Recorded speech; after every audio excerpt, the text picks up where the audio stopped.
Welcome back, ladies and gentlemen, to the Challenger Face-Off number 2. It is game 2 between InFaculty and Playing Ducks after InFaculty took game number 1 in a quite commanding fashion after, to be fair, Playing Ducks did have a small early game lead.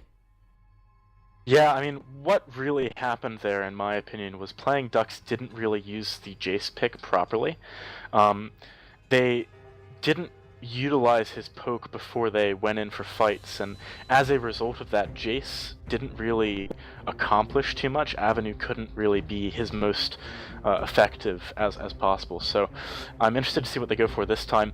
I did predict that the Rengar ban would come out. Kikis did a spectacular job on that champion last game, evaporating people left and right, and picking the Corki away from Cedrion is another really intelligent decision for them to make, I believe, because as we saw, InFaculty's AD carry Cedrion just had a great game on Corki last time round. Yeah, Koi is going to pick up Corki indeed for his team. Graves actually being picked up here for InFaculty. Wow. That's surprising to me, and Kick is going with the Lee Sin this game. So, well, Lee Sin is of course quite a high tier pick. Graves, however, is not something we tend to see very often. Yeah, so the logic behind the Graves, at the moment, in North America especially, Graves is seeing a lot more play in solo queue, and part of the reason for this is the popularity of Janna. Basically, Janna is not particularly good in lane against bot lane combinations that have extremely strong all-in pre-6, so Graves Leona, for example, would be a combination like that, or anything with Draven in it. And by picking the Graves, they're suggesting that they want to be heavily all-in the bottom lane, which kind of deters Playing Ducks from picking up a Janna. And going back onto the side of InFaculty, that lets them pick more of a dive composition. We can kind of see the beginning of that with the Lee Sin as well. So it's a bit of a mind-gamey pick, and it's one which has a very specific role in the pick and ban phase. Now on the flip side, we see Playing Ducks picking up Jarvan and Jace again, which this time I like it a bit better. We know that they'll likely have identified the fact that they didn't use it to its fullest potential last game, and it'll allow them to disengage some of the fights which they really need to if they're going to be against a dive composition. So I think the Jace is a good pickup. They just need to be sure to play it to its best strengths. Yeah, to be fair, Avenue did really do a great job, to be honest, last game. Shock Blast left and right, demolishing people. Unfortunately, though, he did get deleted quite a few times by Kikis. And not as a result, but in those team fights. Purefect now going with the Syndra, and Cedrion locking in the Thresh for Mountain. Thresh, of course, still a very strong champion, and Daze did have quite a good game on the Thresh last game around, so let's see what he's going to pick up this time when the Thresh is not available for him. Syndra versus Jace is a very interesting matchup because they'll be spamming blasts and orbs towards each other pretty much all laning phase long.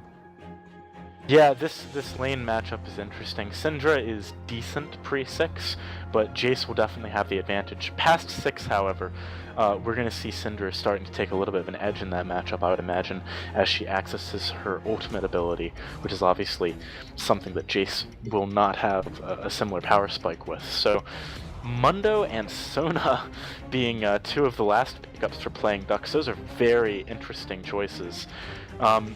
At the moment, they've got quite a strong teamfight composition, which I like as a response to something which is obviously very dive-heavy. The only problem is that picking Sana Corki into Thresh Graves is a bold and risky decision. If Thresh lands a hook onto that Sana any time in the early game, she is going to struggle to get out of that sticky situation alive. And now Mountain on the side of InFaculty, or InFaculty probably as a team, contemplating the Poppy. Oh, but we're not going to get to see it this time. And it's going to be the Rise. I would have liked to see the Poppy because, of course, I believe the Unicorns of Love did use that one against the Mundo as a kind of counter pick in their LCS promotion matches. So far, it's going to be the Rise, however, for Xaxis. You disappoint me, Sazes. But to be fair, Rise is of course a very strong champion as well. Yeah, Rise is really good. It surprises me slightly that he picked it into a Mundo. Mundo really wants to buy a Spirit's Visage, but oftentimes cannot due to compositional reasons and lane and such.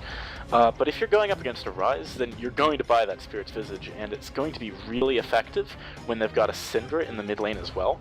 Not to mention, Graves is not the most hard scaling AD carry in the world, so getting that magic resist is really solid, and picking Rise just plays into that.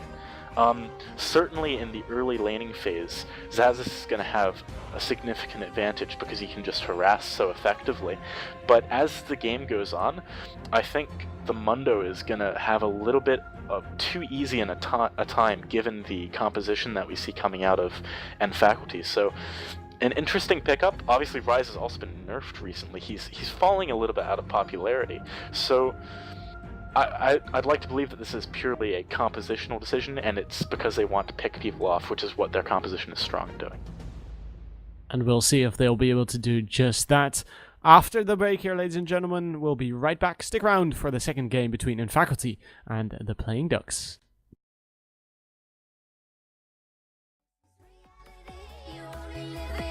So wake up from your dream, but just for tonight, let the lines get blurred, let your thoughts be free, let your thoughts be free.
Go to sleep, open my eyes, I'm looking down. Whenever you're calling, baby, you know I turn around. I see your face, but not one sound. Whatever is calling, baby, you know I turn around.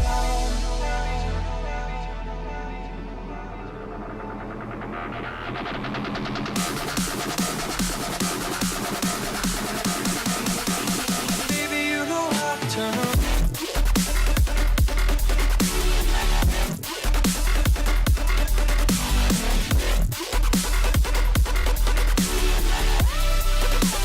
Baby, you know I turn around.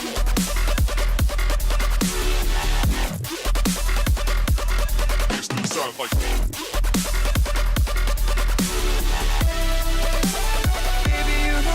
turn around.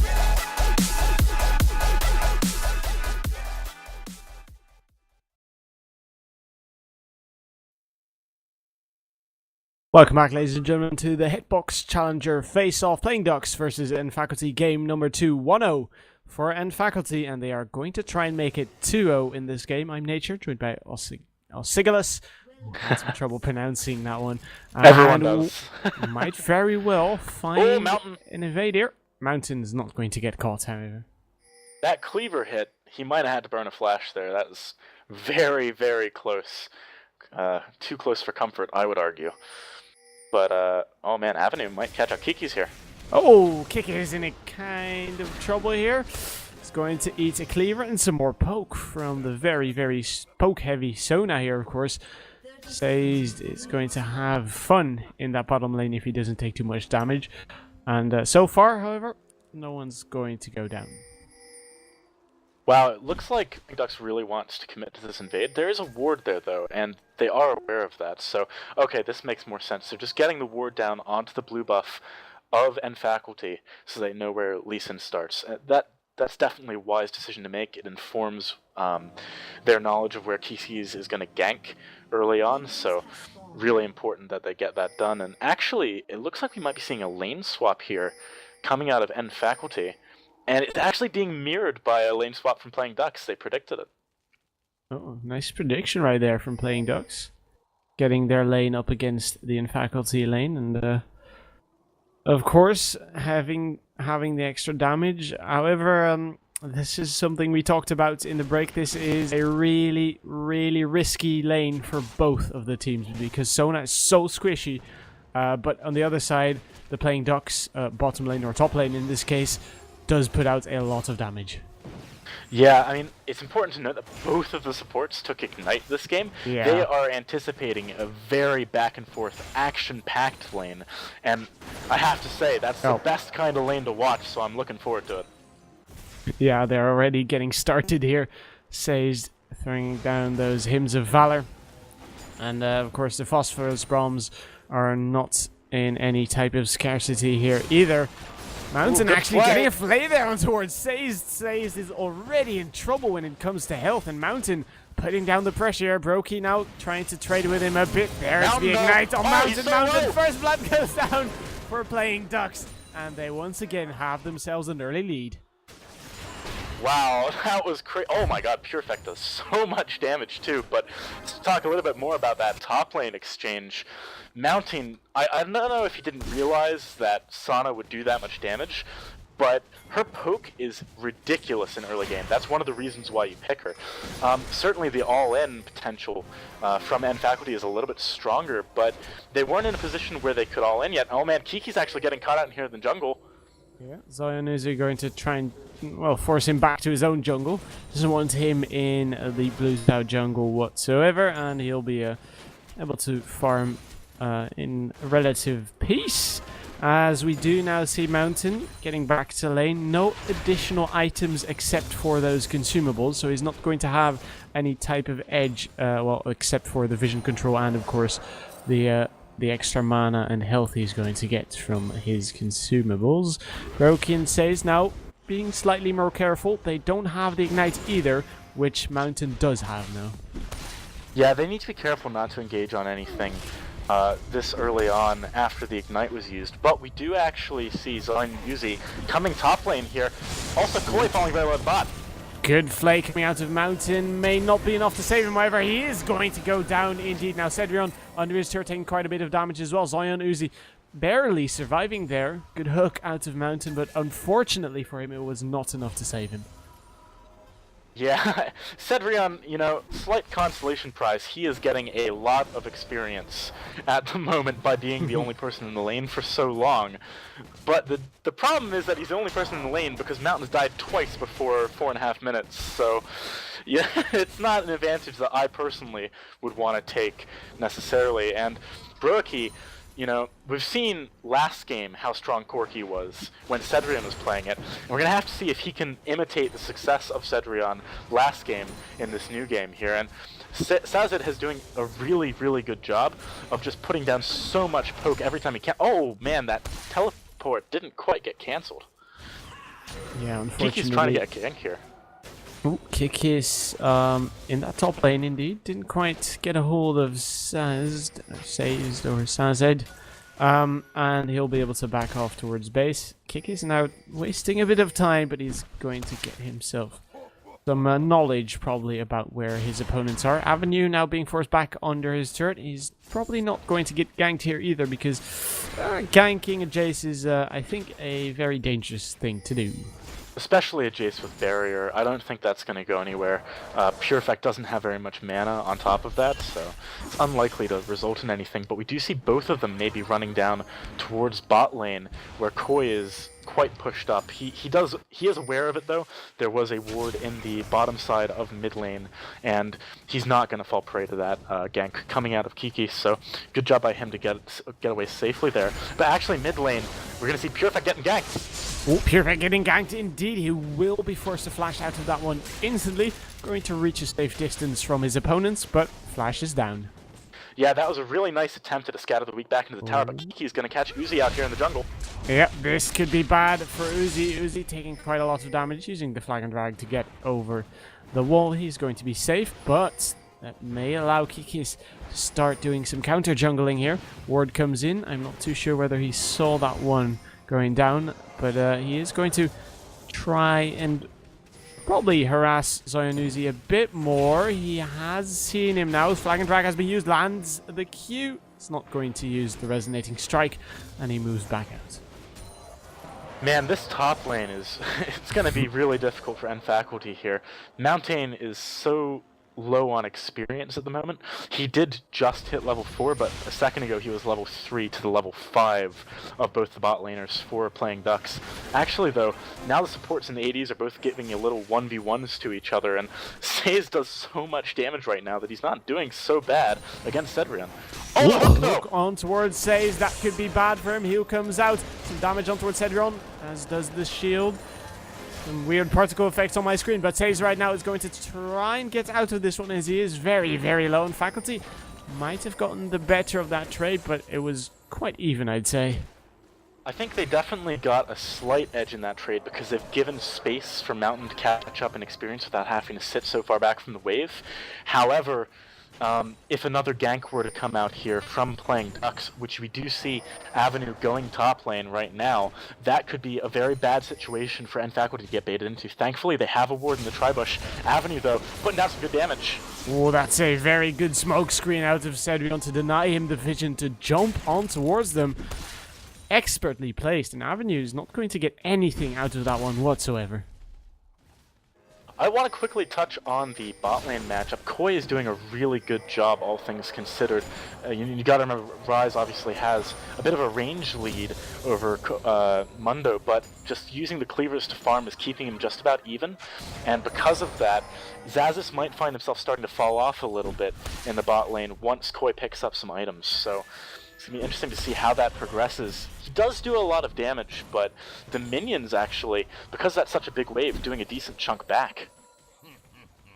Yeah, Koi does have quite the large wave here, and he'll probably try and push that one up to deny Xaxis as much experience as possible. But Xaxis, of course, will probably be able to pick up quite a lot out of that one, indeed, because he is still Ryze, and Ryze is quite good at farming once he has completed the tier, which he does have at the moment. Avenue in that mid lane with the blue buff, spamming out the shock blasts all day long. Pure Effect, same thing with the orbs, and well, so far it's a 20 farm lead here for Pure Effect, so he's doing a good job. Yeah, Avenue has tried to roam around a little bit more than Pure Effect has, so he's just inherently going to be higher in CS because he hasn't left the lane so much. We do see 3 longswords getting picked up for Avenue. His shockwaves are going to do a decent amount of damage at the moment. He needs to be careful. Wow, this is an interesting invade here. Kiki sees it coming though. Oh, Saze being forced to flash. Good crescendo there towards Kikis. Kikis going down now. Saze in trouble as well, but it doesn't matter because the 2 guys have already gone down. Mountain flashing in. Oh, will be able to pick up the return Koi kill. Though. Slight consolidation. Koi now in that top lane. Cedrion looking to try and dodge the cleaver. Doesn't quite dodge it, but he'll get out to a safe distance. Yeah, if that first cleaver had landed, Cedrion would have been a much more of a dicey situation. Obviously, Mountain was on the way up there, would have been able to provide the lantern to get away, but Cedrion would have fallen quite low, maybe had to back. It's interesting to see that where the playing Ducks are actually initiating a relane swap, and that's allowed them to pick up this 10-minute dragon. Really nice call there by playing Ducks, knowing that if they initiated the lane swap first, their double lane would be able to get to that dragon and provide a lot more support than if it was just the jungler and the top laner down there. So, really nice pickup by them. They're securing themselves a nice lead. They're about 2k ahead right now, but we know what happened last game, and Faculty are definitely not out of it yet. No, and Faculty have shown that they can indeed pull back in those games. And Koi right now just going to try and farm up under his turret. He's also going to try and pressure Cedrion out of recalling here, but Cedrion will be able to recall, and that means they can once again initiate the lane swap here. Or actually, it was the playing Ducks that initiated this time, and then Faculty will be responding to that one with their lane swap, with a lane swap of their own. And well, so far it's working out for the playing Ducks, but oh, there's a gank in the top lane here. Ooh, gank in the top lane indeed. Oh, I think he knows he's there. Yeah, so I'm going to try and finish my sentence. As and Faculty do try and respond to the playing Ducks lane swap. I'm assuming they think they can try and get the better out of this lane swap in this case. Yeah, I think having Xaxus up against Koi is a decent decision. Although, actually, Koi, he's going to show some damage now. There's down the ultimate. There's the flag and drag. Cataclysm is available. Xaxus is under his turret, so he does not want to engage under the turret. Soyeon Uzi, that is. They are going to try and push this one up, though. Xaxus will be forced to either back away or stick around, and I don't think sticking around is the best option in this case, as there's two quite beefy targets under his turret. Turret's going down. First turret for playing Ducks. Oh, there's the teleport towards the mid lane. Kikis might be in trouble. Quite trying to chase him down. Perfect, and Kikis making it out alive. Not getting the kill, however. Playing Ducks are playing really, really well this game. Getting that top tower, they knew that they couldn't lose Dragon, as they had just done it slightly before that. Although actually, Uzi needs to be careful here, because we do see Kikis in the top lane. Oh, Zion Uzi flashes after the Q has been used by Kikis. Flash comes out of Xaxus as well. Zion Uzi right now will have to wait for his flag and drag. Does use it, but once again the resonating strike comes through to follow up on that one. There's the kick. Is it going to be enough? Doesn't seem like it. Pure effect from the side, and finally Kikis picks up the kill. It's a second kill for their team, but it might be what they need to get back in towards this game. Oh, Pure Effect needs to be careful against Koi here. Good flash forward. The flash out to Koi to dodge scatter the weak. Now Koi trying to finish off Pure Effect. There's a lot of damage on the Faculty team here, but playing Ducks is Koi doesn't really care. Picks up the kill, walks away. Mundo goes where he pleases. He absolutely does. He was so tanky, they just could not do anything there. And this is exactly the reason why the Rise pick was a little bit questionable. You can see he's got his early Spectre's Cal, 13 minutes picking that up. And it's doubly effective because neither Pure Effect or Xaxus is doing good damage to him. Xaxus now trying to put some damage down on Avenue. Here's Kikis. It's a shock blast, not the situation he wanted to be in. He'll be forced to back out. Yeah, I mean, Koi at the minute is really, really strong in any skirmishes where the only people he's against are Xaxus and Pure Effect, or the only damage dealers he's against are Xaxus and Pure Effect. It's very difficult for those two to actually kill him. Oh man, are they going to steal blue here? Syndra is nearby to contest. Trying. Woo. Ignite comes through, or Smite rather comes through. Zion Uzi will be able to pick that one up for his team, which is always nice, denying the blue buff from Pure Effect.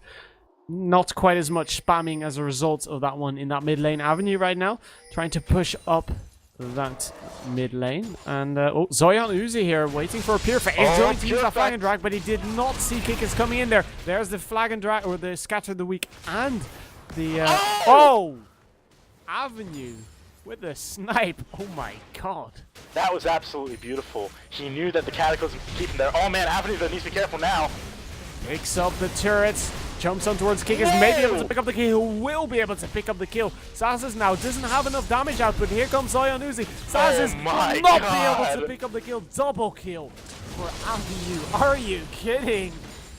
You do not want to bite off more than you can chew against that Jace, because he did a lot of damage there. Xaxus just hardly even scratched him. That Hex Drinker pickup, absolutely awesome. This is again why the double AP is a little bit weird.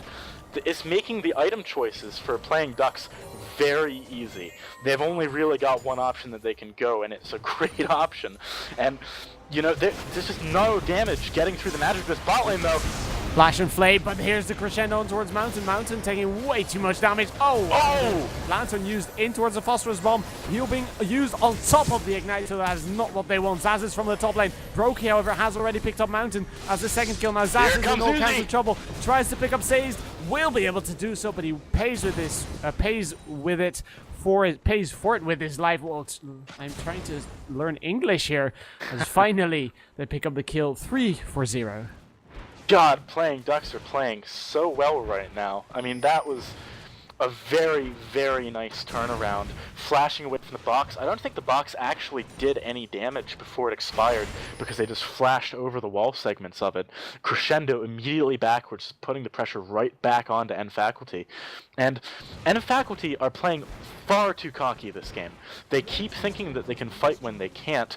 And under normal circumstances, if that Mundo were to have gone in the mid lane... Oh, hang on a sec, his mid lane Avenue. Great scatter of the week, and of course the ultimate pure effect finally picks up the kill. Oh, nope, says, then he picks up the return kill. What? Again, they are expecting that they're going to do way more damage, although Kiki's again!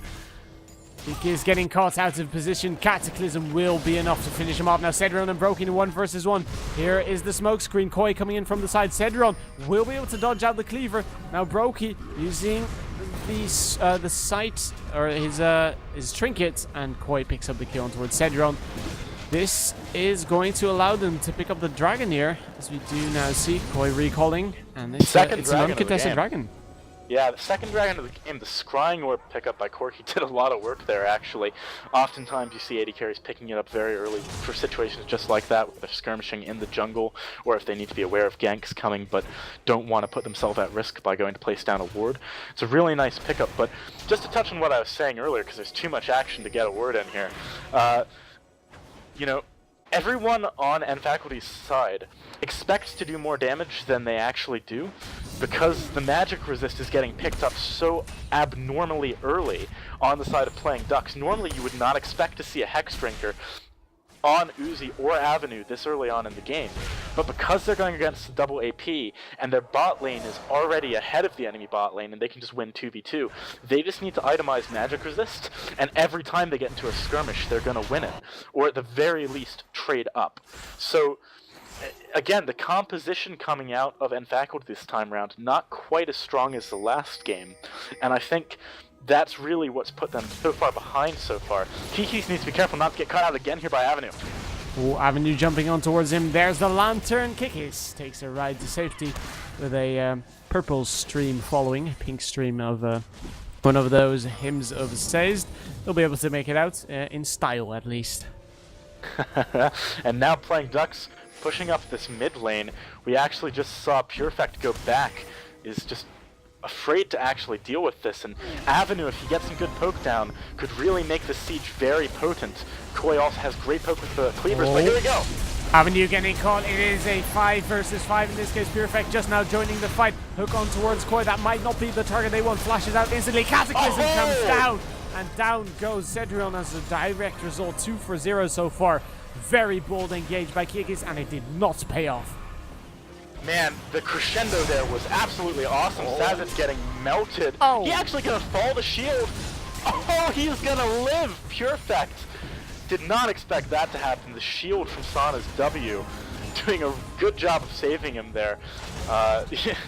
Man, this is an equivalently early inhibitor to the one that N Faculty took last game. Actually, playing Ducks are taking the inhibitor even earlier this game. Yeah, last game was 22 minutes and 40 seconds. This game, it is 19 minutes and 40 seconds, so it's a full 3 minutes earlier. And, well, playing Ducks have grabbed control of this game, which might enable them to make it 1-1 in this series. Yeah, one thing that I really want to touch on here is that we were kind of questioning the Sana pick during Champ Select. Obviously, the actual lane matchup, we speculated that it would be a very difficult matchup for playing Ducks to win. However, the crescendos so far have just been godlike. It reminds me of back in the day when we used to... Oh, it's a surrender! What? What? This game was almost the exact opposite of last game. Wow. Okay, I then. did not expect to see that. Alright then, 20-minute surrender there by and faculty, which means we are going to a game 3, ladies and gentlemen. I suggest that you stick around because we are going to have an action-packed game 3 right up if the last 2 games have anything to tell us. We'll be right back, ladies and gentlemen. Stick around.